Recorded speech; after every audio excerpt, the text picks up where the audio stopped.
2021년도 표어가 명령하신 모든 말씀대로 행하는 교회입니다.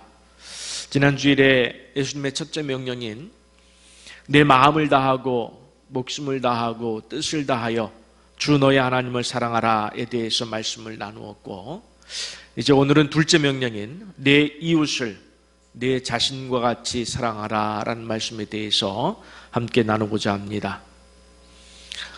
함께 살아주셔서 고맙습니다라고 하는 오늘 설교 제목은 제 인생에서 정말 큰 의미를 담고 있는 문구입니다.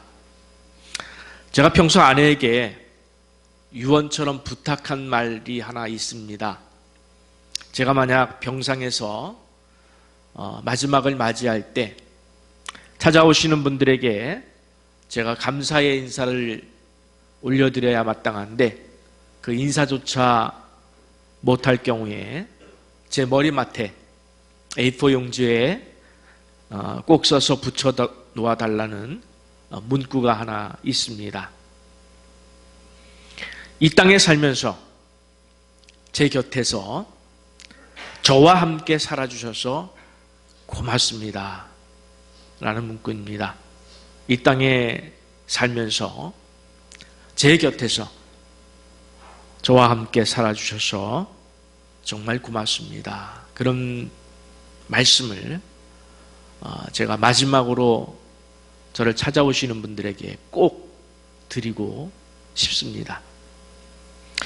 2018년도 21일 다니엘 기도회 이후 지금까지 계속되는 저녁 8시 미스바 기도회 시간에 제가 중보기도하는 사람들을 한번 꼽아보았습니다.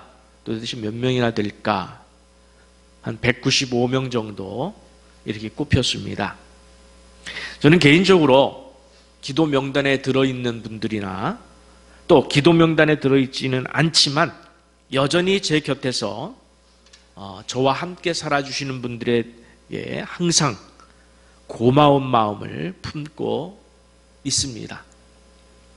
왜냐하면 저처럼 약하고 또 부족하고 또 허물 많은 사람 곁에서 떠나지 않고 계속해서 제게 연락해 주시고 만나 주시고 또 기도해 주시는 분들에 대한 사랑 때문입니다.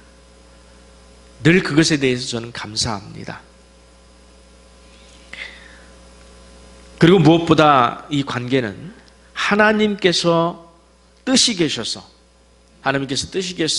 만나게 해준 관계이기 때문에 특별히 우리 성도님들은 더욱더 하나님께서 여러분을 향하신 뜻이 있든 또 저를 향하신 뜻이 있든 합력하여 선을 이루고자 몸된 교회를 함께 세우도록 붙여주신 분들이기 때문에 나름대로 최선을 다해서 기도하고 감사하고 또 사랑하며 살아가려고 노력하고 있습니다. 여러분, 이 세상 모든 사람은 이웃이라고 하는 틀 속에 얽히고 설켜 살아가고 있다고 해도 과언은 아닐 것입니다. 1967년에 하버드 심리학자인 스탠리 밀그램 교수가 Small World Experiment, 즉 좁은 세상 실험이란 한 실험을 한 결과 인간은 6단계만 지나면 모든 사람과 연결될 수 있다는 그런 결론을 발표한 적이 있습니다. 그는 일종의 이제 연쇄 편지 형식으로 이제 소포를 이제 보냈는데 미국 네브래스카 주의 오마하에 살고 있는 160명에게 무작위로 일단 보냈습니다. 보내고 그 소포에는 보스턴에서 일하고 있는 한 증권 중개인의 이름을 적어 놓았습니다. 그래서 이 소포를 받은 사람은 이 증권 중개인에게 이 소포가 갈 수 있도록 그 사람에게 가까운, 그래도 가장 가깝다고 생각될 수 있고 추정될 수 있는 사람에게 이 소포를 보내주십시오라고 했습니다. 그러면 소포를 받은 사람도 내가 그 증권 중개인을 직접 모르지만은 누구에게 보내면은 좀 가까이 갈 수 있겠구나, 하고 해서 다시 또 연쇄적으로 보내는 그런 실험이었습니다. 그래서 그 수포는 계속해서 그 중개인을 향하여 계속해서 보내졌고, 마침내 그 중개인에게 도착한 소포 중에 절반 정도는 6명의 단계를 거친 것으로 나타났다고 해서 6명만 거치면은 전 세계인이 한 친구가 될 수 있다라는 인간관계 법칙을 발표한 적이 있습니다. 여러분, 우리가 또 여러분에게 이 땅을 살면서 가장 중요한 존재는 누구일까요? 바로 오늘 지금 여러분과 얽히고 설켜서 지금도 여전히 여러분 곁에서 살아가고 있는 이웃이 가장 중요한 존재예요. 왜냐하면 그냥 존재하기 때문에 중요한 것이 아니라 거기에 하나님이 개입을 하십니다. 하나님께서 우리 곁에 그분들을 머물게 하셨고, 우리가 그 이웃에게 어떻게 대하는지를 지켜보시며 평가하시겠다는 것인 거예요. 하나님께서 우리의 이웃과의 관계를 평가하시기 때문에 그것은 매우 중요한 일입니다. 물론 우리 인생에서 가장 중요한 존재는 가족을 넘어 하나님이십니다. 우리는 그분을 최고로 경외하고 경배하고 찬양하고 예배를 올려드리면서 그분에게 깊은 사랑을 나눕니다. 그런데 그분이 명령하신 말씀 가운데 지난 시간에 나를 사랑하라, 하나님 자신을 마음을 다하고 뜻을 다하고 목숨을 다하고 힘을 다해서 사랑하라, 그렇게 말씀과 똑같은 수준으로 하신 말씀이 또 하나 있는데 바로 내 이웃을 내 자신과 같이 사랑하라. 주님은 첫째 명령을 말씀하시고 나서 둘째도 이와 같으니, 여기에 주목하셔야 돼요. 우리는 둘째도 이와 같으니, 그렇게 첫째 하나님을 사랑하는 것과 둘째 이웃을 사랑하는 것을 떼어놓고 생각할 수 없다라는 말씀이에요. 하나님 사랑 따로 하고 이웃 사랑 따로 하고 떼어놓고 생각할 수 없다는 말씀입니다. 많은 사람들이 사실은 하나님을 많이 사랑하지만 그 사랑하는 만큼 이웃을 사랑하고 계십니까? 그 차이가 나면 안 된다는 거예요. 하나님께서는 하나님을 사랑하는 것과 이웃을 사랑하는 것을 똑같이 보시겠다. 그 증거가 이사야 1장에 나옵니다. 이사야 선지자는 이스라엘 백성들에게 너희가 여호와를 버렸다라고 그랬어요. 버렸다. 이스라엘의 거룩한 일을 만홀히 여겨 멀리하여 물러갔도다. 그렇게 심하게 책망했습니다. 만홀히 여겼다는 것은 업신여겼다는 거예요. 여러분, 누구에게 업신여기면 어떠세요? 업신여김을 당하시면 정말 기분 나쁘시죠? 다시는 그 얼굴 보고 싶지 않으시죠? 하나님이 이스라엘 백성들에게 업신여김을 당하셨다는 거예요. 그리고 버림을 받았다는 겁니다. 근데 이상한 것은 본문을 보면은 그들은 하나님께 제사를 열심히 드렸어요. 제사를 열심히 드렸어요. 절기마다 드렸습니다. 그리고 또 제물도 엄청나게 많이 올려드렸습니다. 그때는 부유한 시절이었기 때문에 엄청나게 많은 제물을 올려드렸어요. 그런데 정작 제사를 받으신 하나님의 반응은 그들의 기대치와는 너무 멀다는 사실이에요. 하나님은 그들을 가리켜서 뭐라고 불렀느냐? 소돔과 고모라의 백성아. 여러분, 성경에서 소돔과 고모라의 백성아, 이것은 최고로 저주하는 말입니다. 하나님은 지금 자기 백성을 향해서 소돔과 고모라의 백성아 라고 저주하시고 계셔요. 그러면서 하나님은 나는 너희의 무수한 제물과 기름에 배불렀다. 더 이상 필요 없다. 너희 제물의 피를 나는 기뻐하지 않는다. 이렇게 말씀을 하십니다. 함께 이사야 1장 13절에서 15절 말씀 제가 대독하도록 하겠습니다. 헛된 제물을 다시 가져오지 말라. 분향은 내가 가증히 여기는 바요. 월삭과 안식일과 대회로 모이는 것도 그러하니 성회와 아울러 악을 행하는 것을 내가 견디지 못하겠노라. 내 마음이 너희의 월삭과 정한절기를 싫어하나니 그것이 내게 무거운 짐이라. 내가 지기에 곤비하였느니라. 너희가 손을 펼 때에 내가 내 눈을 너희에게서 가리고 너희가 많이 기도할지라도 내가 듣지 아니하리니 이는 너희의 손에 피가 가득함이니라 그랬어요. 전 정말 이 말씀을 읽을 때마다 민망해요. 부끄러워요. 얼굴이 화끈거려요. 창피스러워요. 정말 숨을 곳이 없나 찾을 정도로 마음이 무겁습니다. 어떻게 성경에는 이런 표현까지 썼을까? 하나님은 어떻게 이렇게까지 표현할 수 있었을까? 정말 얼굴이 화끈거리지 않습니까? 제물을 받으신 하나님께서 기뻐하시기는커녕 헛된 제물을 가져오지 말라는 거예요. 헛된 제물. 너희는 내 마당만 밟을 뿐이라. 너희 제사는 가증하다. 너희 악에 내가 견디지 못하겠다.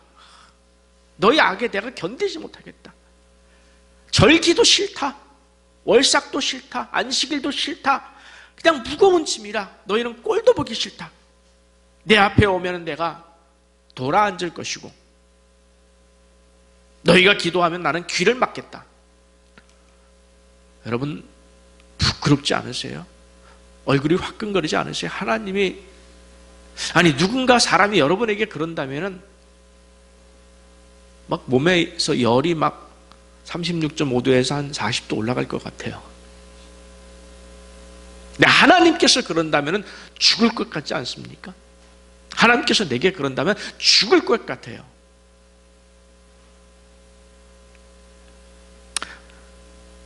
여러분 이 정도면은 시댁에 처음 인사간 신부가 시부모님께 선물을 올려드리고 이제 절을 올릴 때 그 시부모가 선물을 발로 내팽겨치고 휙 뒤돌아 앉는 그런 모습이 연상되지 않습니까? 그 신부가 얼마나 얼굴이 화끈거리고 부끄럽고 문전박대 당한 꼴이에요, 여러분. 문전박대. 사람이 그랬다면 그냥 그 사람 하나 안 보면 돼요. 근데 하나님이 그러신다는 건 큰 문제예요. 여러분, 하나님께서 사랑한다고 하는 사랑하는 자기 백성, 내 자녀에게 왜 그토록 엄한 벌을 내리시고 계실까요? 15절 마지막에 그 힌트가 숨어 있는데 이는 너희의 손에 피가 가득함이라. 이는 너희 손에 피가 가득함이라. 그렇다면 그들이 살인해서였을까요? 아니에요. 이사야 1장 16절부터 17절을 대독하겠습니다. 너희는 스스로 씻으며 스스로 깨끗하게 하여 내 목전에서 너희 악한 행실을 버리며 행악을 그치고 선행을 배우며 정의를 구하며 학대받는 자를 도와주며 고아를 위하여 신원하며, 신원은 원통한 일을 풀어주는 거예요.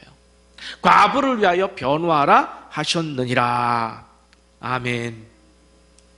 결국에 하나님께서 백성들의 제사를 받지 않으신 이유는 너희가 연약한 이웃을 너 자신처럼 사랑하지 않았다라는 거예요. 즉 둘째 계명을 어긴 것에 대해서, 이웃을 사랑하지 않았다는 것에 대해서 하나님이 얼마만큼 진노하셨냐면은 너희가 내게 무수한 제물을 바친다 할지라도 그 제사는 헛된 것이고 너희는 내 마당만 밟을 것이고 너희가 내게 오지만 나는 돌아앉을 것이고 너희가 기도하지만 나는 귀를 막을 것이다. 이 정도로 하나님께서는 내 이웃을 내 자신과 같이 사랑하라 하신 말씀에 무게를 두신다는 거예요. 앞에서 말씀드렸습니다만 하나님의 사랑과 똑같이 보신다는 겁니다. 사실 하나님은 우리가 눈으로 볼 수가 없습니다. 어떤 분은 하나님을 봐서 그림을 그렸다고도 하지만은 어쨌든 일반적인 그리스도인들은 많은 분들은 하나님을 보고 싶어도 볼 수가 없어요. 영으로 느낄 뿐이에요. 그래서 그분에 대한 사랑을 표현하기가 좀 어렵습니다만 하나님께서 그 표현 방법을 가르쳐 주신 것이 바로 무엇이냐? 지금 내 눈앞에 있는 그 사람을 사랑하라는 거예요. 그것이 곧 누구를 사랑하는 것이라? 하나님을 사랑하는 것이라. 여러분, 그렇다면 우리가 얼마나 또 어떻게 사랑해야 하나님께서 하나님께로부터 인정받을 수 있을까요? 성경 곳곳에서 이 부분에 대해서 터치해주고 있는데 먼저 예수님께서 이 부분에 대해서 하신 말씀을 살펴보도록 하겠습니다. 요한복음 15장 12절에서 14절입니다. 제가 대독하겠습니다. 내 계명은 곧 내가 너희를 사랑한 것 같이 너희도 서로 사랑하라 하는 이것이니라. 사람이 친구를 위하여 자기 목숨을 버리면 이보다 더 큰 사랑이 없나니 너희는 내가 명하는 대로 행하면 곧 나의 친구라. 아멘. 여러분, 예수께서 아무나 친구라고 불러주시지 않습니다. 내가 명하는 대로 행하는 자, 말씀에 순종하는 자만 친구라고 불러주십니다. 근데 그 친구에 담긴 의미가 깊습니다. 사람이 친구를 위하여 자기 목숨을 버리면, 예수님께서 말씀하시는 친구라는 단어 안에는 예수님께서 그 사람을 위하여 목숨을 버리겠다는, 목숨을 버리는 사랑을 할 때 친구가 됩니다. 즉 예수님께서는 지금 내가 너희들을 위하여 목숨을 버려 너희들을 구원하겠다 예언하시면서 내가 너희 죄값을 치르기 위하여 죽을 것이니 너희는 곧 나의 친구라. 여러분, 제자들이 이 말을 들을 때 얼마나 기뻤을까요? 예수님께서 내가 너희를 위하여 목숨을 버리는 사랑을 하겠다, 그 사랑을 하는 자만이 내 친구다. 너무 기뻤을 것 같아요. 그런데 말씀이 여기서 멈췄으면 그냥 기쁨과 감사해서 그냥 큰 선물을 받았을 그 정도의 기쁨과 감사해서 멈췄을 것이지만 예수님께서 덧붙이신 말씀이 하나 있습니다. 무엇입니까? 앞에 있습니다. 내 계명은, 내 명령은 곧 내가 너희를 사랑한 것 같이 너희도 서로 사랑하라. 아멘이십니까? 내가 너희를 위하여 어떻게 사랑했습니까? 생명을 주기까지 사랑했습니다. 그것처럼 너희도 생명을 주기까지 이웃을 사랑하라. 둘째 명령인 네 이웃을 내 자신과 같이 사랑하라라는 말씀은 결국 하나님께서 자신을 사랑할 때 어떻게 사랑하라고 했습니까? 마음을 다하여, 목숨을 다하여, 뜻을 다하여 사랑하라. 이웃도 그렇게 사랑하라. 목숨을 다해서 사랑하라. 그것이 곧 나를 사랑하는 방법이니라. 여러분, 말씀의 무게가 너무 무겁고 또 힘드시죠? 하나님, 어떻게 참 목숨을 다해서 이웃을 사랑할 수 있겠습니까? 마음이 무겁죠? 우리 목숨이 하나뿐이에요. 그렇죠, 여러분? 2개 가지신 분 혹시 계셔요? 어디 집에다 두고 오신 분 계셔요? 하나뿐이에요. 그래서 저는 늘 생각합니다. 언제가 저도 죽을 것인데, 벌써 올해 1살 더 먹어서 이제 58이죠. 언젠가 우리도 죽을 것인데, 그냥 아파서 죽는 것보다는 예수님처럼 제 목숨을 바치는 사랑을 실천하며 죽을 수만 있다면 그것이 이 땅에서의 마지막 사명을 다하는 것이 아닐까. 할 수 있으면 장기 기증의 기회가 왔으면 좋겠다. 그건 선택할 수 있는 것도 아니고 또 준비하는 자만이 그것을 이룰 수가 있는데, 제 아내한테 늘 얘기하는 거예요. 뇌사 상태가 되면은 아낌없이 기증하라. 이렇게 목숨을 다한 사랑의 기회는 다 한 번뿐이겠지만은 그 사랑만 이웃사랑이 아니라는데 우리는 또 주목해야 됩니다. 함께 신명기 24장 17절 이하를 제가 대독하겠습니다. 너는 객이나 고아의 송사를 억울하게 하지 말며 과부의 옷을 전당 잡지 말라. 너는 애굽에서 종되었던 일과 네 하나님 여호와께서 너를 거기서 속량하신 것을 기억하라. 이 점이 중요한 거예요. 기억하라는 것은 좀 기억을 해야 돼요. 이러므로 그 앞에 애굽에서 속량하셨던 것을 기억하라. 이러므로 그래서 내가 네게 이 일을 행하라 명령하노라. 네가 밭에서 곡식을 벨 때에 그 한 뭇을 밭에 잊어버렸거든 다시 가서 가져오지 말고 나그네와 고아와 과부를 위하여 남겨두라. 그리하면 네 하나님 여호와께서 네 손으로 하는 모든 일에 복을 내리시리라. 아멘. 참 성경이 멋져요.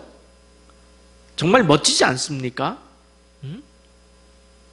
곡식을 벨 때에 한 뭇을 잊어버렸거든 다시 가서 가져오지 말라는 거예요. 그리고 또 다른 성경을 보면요, 좀 흘려보내라. 더 흘려보내라. 뒤따라오는 자들이 더 많이 주실 수 있도록. 또 포도를 딸 때도 그렇고 감람열매를 딸 때도 그렇고 다 따지 말라. 우리가 까치밥이라고 그랬죠. 가난한 사람들이 먹을 수 있도록 좀 남겨둬라. 이런 말씀이 성경에 참 많이 나옵니다. 즉 하나님께서 말씀하시는 이웃사랑은 무슨 말씀이냐? 내가 죄인 되었던 것을 기억하라는 거예요. 즉 낮은 자세로 살라는 겁니다. 낮은 자세로. 낮은 자세로 산다는 것은 남을 배려하는 거예요. 남을 배려하는 겁니다. 여러분, 이웃사랑의 첫 번째는 그 사람의 존재를 인정해 주는 거예요. 그 사람이 하나님 앞에서 사랑받는 존재감을 인정해 주는 거예요. 무시하지 않는 것, 배려해 주는 것. 여러분, 우리 인생에서 배려해야 될 객이나 나그네죠. 객은 고아나 과부, 어떤 특징이 있는 것일까요? 의지할 곳이 없는 사람들, 또 가난한 사람들. 누구일까요? 오늘 내 인생에서 객이나 고아와 과부는 누구일까요? 내가 가진 것을, 내가 갖고 있는 것을 필요로 하는 자, 그들이 바로 객과 고아와 과부인데, 하나님께서는 말씀하십니다. 그들에게 주라 명령하십니다. 그러면 여러분 주세요. 구하는 자에게 주고 꿀고자 하는 자에게 거절하지 말라. 예수님도 마태복음 5장 42절에서 이 말씀하신 겁니다. 네게 구하는 자에게 주라. 꾸고자 하는 자에게 거절하지 말라. 여기서 더 나아가서 어쩌면 우리에게 더 부담되는 말씀일 수도 있습니다. 원수를 어떻게? 사랑하라. 너무 부담 없이 여러분 이 말씀을 되뇌이면 안 됩니다. 책임감을 가지고 되뇌이셔야 돼요. 원수를 사랑하라. 너희를 박해하는 자를 위하여 기도하라. 명령하셨습니다. 이것은 선택이 아니라 명령이에요. 왜 이런 명령을 하셨을까요? 그 사람을 위해서일까요? 아니에요. 먼저 여러분을 위해서, 여러분의 복수의 원한에 사무쳐서 살아갈 수 있는 그 시간을 하나님께서는 볼 수 없어서 자유하게 하고 싶어서, 원수가 갚을 것이 있으면 내가 갚을 테니까 걱정하지 말고 너희는 할 수 있거든 모든 사람과 더불어 화목하라. 그렇잖아요. 그러면 우리가 행복하잖아요. 원수를 못 갚아가지고 밤에 잠을 못 자는 그런 시간이 없어지고, 나를 박해하는 자를 미워하는 그 마음 속에 파묻혀가지고 내 시간을 로스해버리잖아요. 인생의 시간을 잊어버리지 마세요. 잃어버리지 마세요. 하나님 그걸 원치 않으셔요.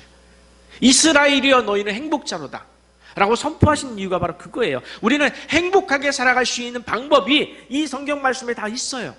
말씀대로 살면 행복해요. 내일 일을 염려하지 말라. 말씀대로 순종하세요. 명령하신 말씀대로 순종하시면 돼요. 여러분, 우리는 하나님의 명령 앞에 이렇게 서 있습니다. 근데 이 명령 앞에 앞뒤 따지고 좌우 따지면 이 명령을 못 지킬 이유가 100개도 넘어요. 1000개도 넘어요. 그래서 여러분, 지금까지 못 지켜온 것 많지 않습니까? 여러분, 명령 앞에 필요한 것은 무조건이에요. 그냥 무조건. 창조주 하나님께서 명령하신다라고 생각을 하셔야 돼요. 나를 조성하신 자가 명령하신다 생각하시면 돼요. 내 주인이 명령하신다 생각하시면 돼요. 그 이유 하나만으로 우리는 명령에 순종해야 될 이유가 1000개나 더 넘을 수 있을 줄 믿습니다.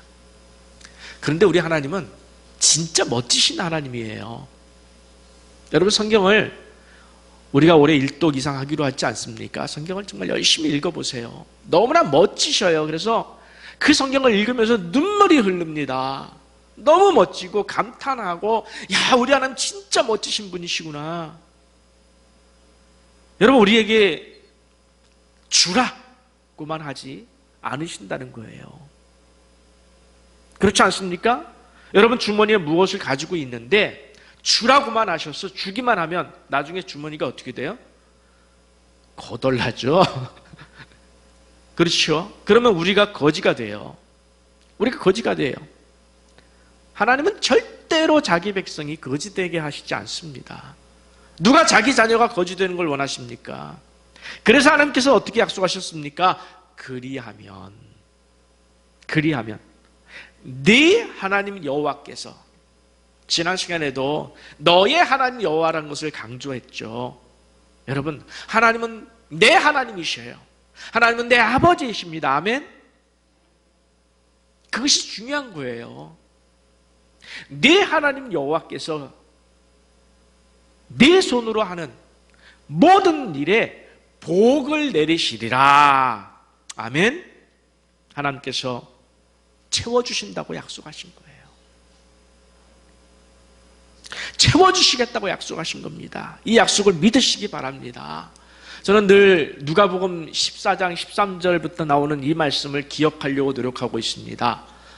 제가 대독하겠습니다. 잔치를 베풀거든 차라리 가난한 자들과 몸 불편한 자들과 저는 자들과 맹인들을 청하라. 이 말씀은 우리의 본능을 역행하는 말씀이에요. 우리의 본능은 이런 자들에게 베풀고 싶어 하지 않아요. 왜? 되돌려 받을 것이 없기 때문에. 성경은 항상 우리의 본능과 역행하는 말씀이 거의 맞아요. 어쩌면 그렇게 우리 속마음, 감춰진 마음을 잘 아는지 성경은 이걸 찝어냅니다. 그래서 가난한 자들과 몸 불편한 자들과 저는 자들과 맹인들을 외면하지 말고 바로 그들을 청하라. 그리하면 그 다음에 약속이 중요하죠. 그들이 갚을 것이 없다. 네, 갚을 것이 없어요. 그래서 우리는 그들을 청하길 싫어해요. 그런데 그 갚을 것이 없는 것 때문에 우리가 하나님께 복을 받는 거예요. 사람에게 갚음을 받겠습니까? 여러분, 하나님께 갚음을 받고 싶으십니까? 선택해 보세요. 사람에게 갚음 받고 싶습니까? 하나님께 갚음 받고 싶습니까? 여러분이 선택하세요. 성경은 이렇게 약속하십니다. 갚을 것이 없으므로 네게 복이 되느니 이는 의인들의 부활 시에 네가 갚음을 받겠습니다 하시더라. 아멘. 어떤 분은 이렇게 말씀하셔요. 목사님, 의인들의 부활 시에가 아니라 지금 좀 갚아주면 안 될까요? 이 땅의 것을 구하지 말고 위의 것을 구하라 그러셨어요.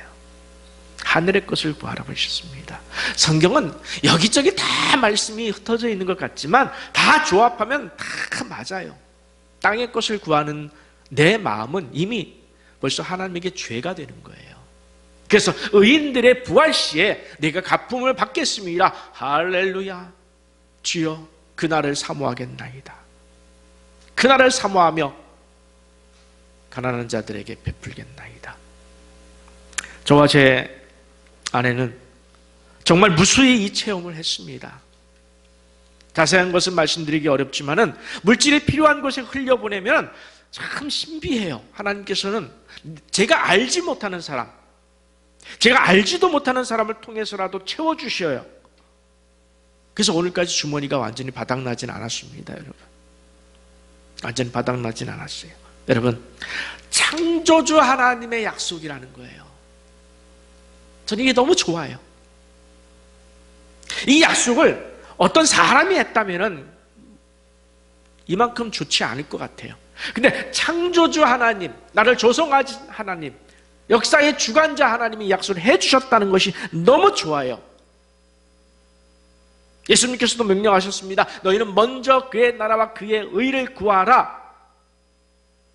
여러분, 그리하면 그 다음에 약속해 주셨잖아요. 이 모든 것을 너희에게 더하시리라 약속이자 명령을 주셨지 않습니까? 창조주 하나님께서 피조물인 벌레만도 못한 우리에게 하신 약속이에요. 창조주 하나님이 벌레만도 못한 우리에게 약속하신 거예요. 그런데 이 약속을 지키지 않으신다면, 이 약속을 지키지 않으신다면, 죄송한 표현 하나 쓰겠습니다. 하나님이 어디 쪽팔려서 사시겠습니까? 생각해 보세요. 어른이 그 꼬마 아이한테 내가 너 말 잘 들으면 사탕 사줄게, 초콜릿 사줄게 약속을 했어요. 이 아이가 말을 잘 들었어요. 그런데 내가 언제 그런 약속했니? 안 사줘요. 그거는 어른으로서 체면이 아니에요. 쪽팔린 거예요. 하나님이 그러시겠냐는 거예요. 약속하셨지 않습니까? 너희는 먼저라는 말은 여러분 땅의 것을 쌓는 것보다 먼저 그의 나라와 그의 의를 구하라. 하나님의 나라를 구하고 그의 뜻을 구하라. 그리하면 그 다음에 이 모든 것을 더하시리라. 거꾸로 읽지 마세요. 대부분의 성도들이 거꾸로 읽으려고 하시는데 성경은 거꾸로 되어 있지 않아요. 너희는 먼저 그의 나라와 그의 의를 구하라. 그리하면 이 모든 것을 너희에게 더하시리라. 마지막으로 우리가 왜 이웃을 사랑해야 되는지 정말 중요한 야고보서의 말씀 하나만 더 보고 말씀을 맺겠습니다. 야고보서 3장 9절 말씀을 보면은 이것으로 우리가 주 아버지를 찬송하고 또 이것으로 하나님의 형상대로 지음을 받은 사람을 저주하나니 라고 했어요. 여기서 이것이 뭐냐면 혀예요. 혀. 사람의 혀는 하나밖에 없습니다. 그런데 그 혀를 가지고 하나님을 찬양해요. 그 혀를 가지고 하나님께 기도해요. 근데 이 똑같은 혀를 가지고 이웃을 저주하면 되겠느냐라는 말씀이에요. 그런데 더 중요한 것은 그 이웃에 대해서 뭐라고 표현했느냐. 여러분, 뭐라고 표현했습니까? 이웃을 하나님의 형상이라고 그랬어요. 하나님의 형상이라고 그랬습니다. 그 이웃의 존재가 하나님의 형상. 여러분, 여러분과 얽히고 설켜서 살아가는 그 이웃을 좀 떠올려 보세요. 그 이웃이 바로 하나님의 형상이라는 거예요. 하나님이 그분도 사랑하셔요. 하나님이 그분을 사랑하셔요. 그러니 우리가 배려하고 사랑하면, 그분을 배려하고 사랑하면 우리가 하나님을 배려하고 사랑하는 것이 되겠고, 우리가 그분을 무시하고 미워하면 하나님을 무시하고 미워한다, 그렇게 하나님께서 받아들이겠다, 이렇게 말씀하시는 거예요. 여러분, 표현이 죄송스럽습니다만 우리 이웃들 가운데도 좀 죄송합니다, 좀 징글맞은 이웃이 있죠. 징글징글한 이웃이 있어요. 참 없어야 될 텐데 원수 같은 이웃도 있지 않겠습니까?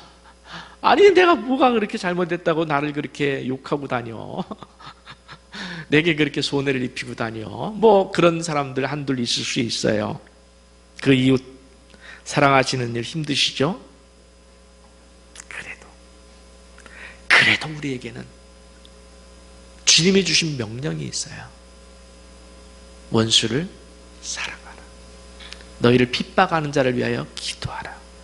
그 이웃을 사랑하고 용서해야 되는 것은 하나님께서 이 땅을 사는 우리에게 지금 특별한 뜻이 있어서 붙여주신 거예요.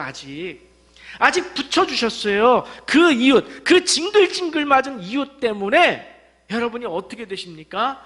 여러분, 그 징글징글 맞은 이유 때문에 여러분이 깊어지고 있다는 거예요. 그 문제를 가지고 하나님 앞에 나오세요. 그 문제를 가지고 하나님께 기도해 보세요. 여러분의 인내심이 깊어지고 여러분이 용서할 수 있고 여러분의 인격이 성숙할 수 있습니다. 여러분이 깊어져요. 우리 그런 말 하죠. 이 말이 좀 오해가 되면은 아마 지탄을 받을 말이 될 수도 있어서 조심스럽습니다만 오해가 되지 않으시길 바랍니다. 결혼을 한 것과 요즘은 결혼 이제 안 하는 분들도 많기 때문에 오해가 될 수도 있어요. 이렇게 자식이라고 하는 이 자식에 대해서 참 자식이 그 부모에게는 뭐 그렇지 않은 가정도 있겠습니다만 자식이 그 부모에게는 축복이에요. 자식을 키우면서 부모는 어떻습니까? 더 깊어져요. 자식을 키울 때 부모의 인격은 더 깊어지는 것이 사실입니다. 자식을 키워봐야 인내심도 깊어지고, 그렇죠? 웃으시는 분들은 경험이 있죠. 네. 인내심도 깊어지고 인격도 성숙되어집니다. 여러분 어떻습니까? 못난 자식, 그 속상하게 하는 자식, 내다 버렸으면 좋겠다고 한 번쯤은 생각해 볼 수 있는 그 자식, 끝까지 포기하지 못하고 끝까지 포기하지 않고 끌어안아야만 하는 자식, 그 자식과 같은 존재가 바로 여러분의 이웃이란 사실을 기억하셔야 돼요. 그 이웃에 대해서 끌어안고 기도할 때에 예수님께서 나를 버리지 아니하시고 십자가의 사랑으로 끌어안으신 그 사랑을 만날 수가 있습니다. 저는 이사야서에 나오는 그 말씀이 참 좋아요. 나를 사랑하신다는 말씀보다도 내가 너를 싫어하여 버리지 아니하였노라. 저는 이 말씀이 너무 좋습니다. 저는 정말 싫어하여 버릴 만한 존재였지만은 하나님께서 상한 갈대처럼 여기지 아니하시고 꺼져가는 심지처럼 여기지 아니하시고 내가 너를 싫어하여 버리지 않겠노라, 내가 너와 함께 하겠노라 라고 약속해 주신 그 말씀이 너무나 좋습니다. 그 사랑, 그 사랑이 이제는 흘러가야 된다는 얘기예요. 똑같은 사랑으로 흘러가야 된다는 거예요. 누구에게? 내 곁에 있는 바로 그 사람에게. 하나님의 형상을 입은 그 사람에게, 하나님이 사랑하시는 그 사람, 비록 내게는 원수가 될지 모르지만은, 비록 내게는 핍박하는 자가 될지도 모르지만은, 어쩌면 저 사람은 바로 하나님께서 사랑하는 하나님의 형상일 수 있고, 어쩌면 저 사람을 위하여서 예수 그리스도께서 십자가에 달려 돌아가셨던 하나님의 백성일 수 있기에 우리는 그 사람을 오늘도 하나님을 사랑하듯 목숨을 다해서 사랑하며 너 내 친구야 라고 고백해야 된다는 사실입니다. 진정으로 우리가 이웃을 사랑하는 문제에서 명령에서 앞뒤 좌우 이유를 따지지 마시고 이제는 무조건 사랑하고 베풀고 아낌없이 나누심을 통해서 예수께서 약속하신 진정한 예수의 친구, 여러분 말씀을 지켜 행하는 자라야 내 친구라고 그랬어요. 그 말씀을 지켜 행하심을 통해서 진정한 예수의 친구, 천국 백성다운 삶을 살아가는 여러분 모두가 되시기를 간절히 축원합니다.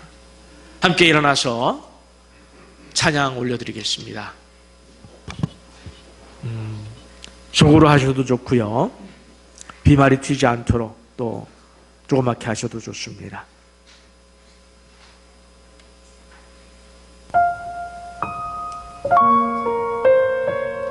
말씀 앞에서 이제 익숙하죠, 여러분? 네. 말씀 앞에서 경외함으로 주께 홀로 섭니다. 생명의 말씀 읽고 순종해 주를 예배합니다. 기록된 말씀 힘이 있어서 진리로 우리 거룩해 하며 거룩한 말씀 세세 영원히 복음이 되어 말씀하시네. 하나님 말씀에 두려워 떠는 자, 그 말씀에 생명을 거는 자, 한 사람 찾으시는 주님의 약속을 믿어 하나님 말씀에 명을 거는 자, 순종하며 주 따라가는 자, 영원한 하나님 나라 이뤄갈 주의 교회여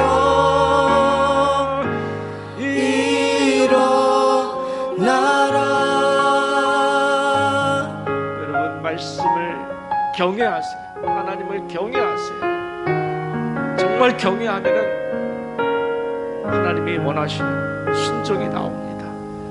말씀 앞에서 경외함으로 주께 홀로 섭니다. 얼마나 좋습니까? 얼마나 좋습니까?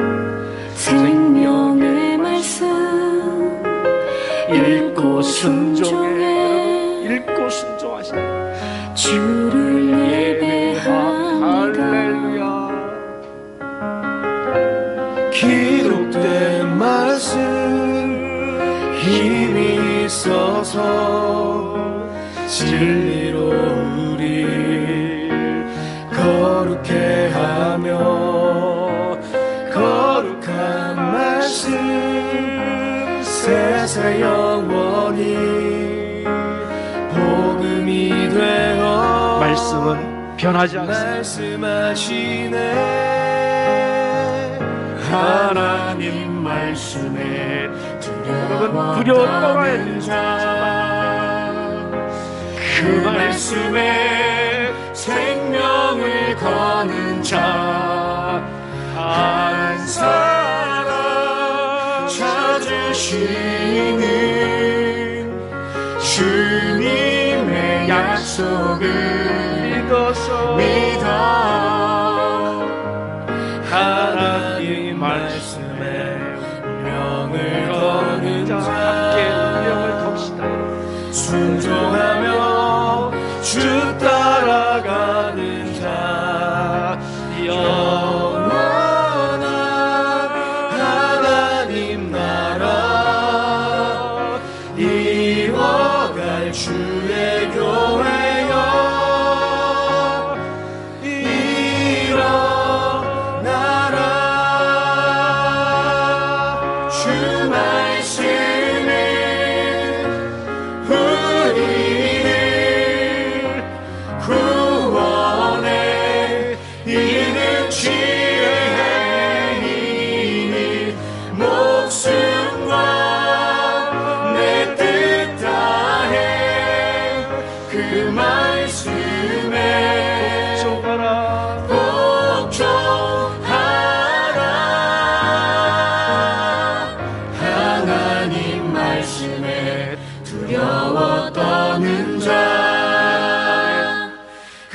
말씀에 생명을 거는 자 한 사람 찾으시는 주님의 약속을 믿어 하나님 말씀에 명을 거는 자 순종하며 주 따라가는 자 영원한 하나님 나라 이뤄갈 주의 교회여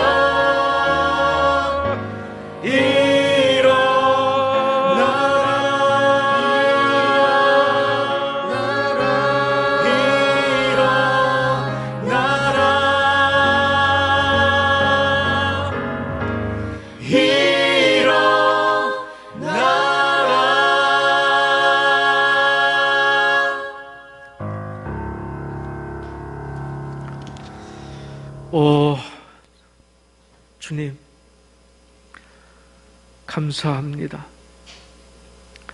저희들이 무엇이간데 오 주님, 벌레만도 못한, 지렁이만도 못한, 구더기만도 못한 존재일진데 예수께서 우리를 위하여 십자가에 못 박혀 죽으시는 생명을 다한 사랑을 주셨고, 그래서 너희는 나의 친구라 불러주셨는데 내가 너희를 사랑하였듯이 이렇게 너희도 서로 사랑하라 명령하셨는데, 내 이웃을 내 자신과 같이 사랑하라 명령하셨는데, 우리는 너무나 세상의 이기적인 풍토에 휩쓸려 다니면서 주체성을 갖지 못하고 말씀을 바라보지 못하고 그저 내 본능대로, 생각되는 대로, 계산대로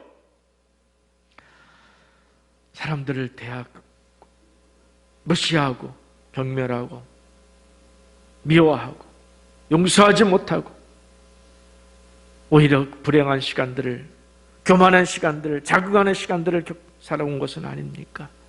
주님, 오늘 너무나 귀한 말씀, 하나님의 주신 두 번째 계명, 첫 번째 계명과 똑같은 계명, 이웃을 내 자신과 같이 사랑하라.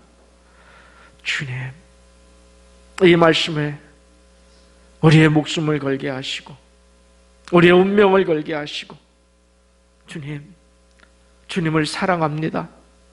목숨을 다해서 사랑하겠습니다. 주님을 경외합니다. 생명을 다해서 경외하겠습니다. 똑같이 이웃에 대해서도 존중하고 배려하고 나눠주고 베풀고 섬길 때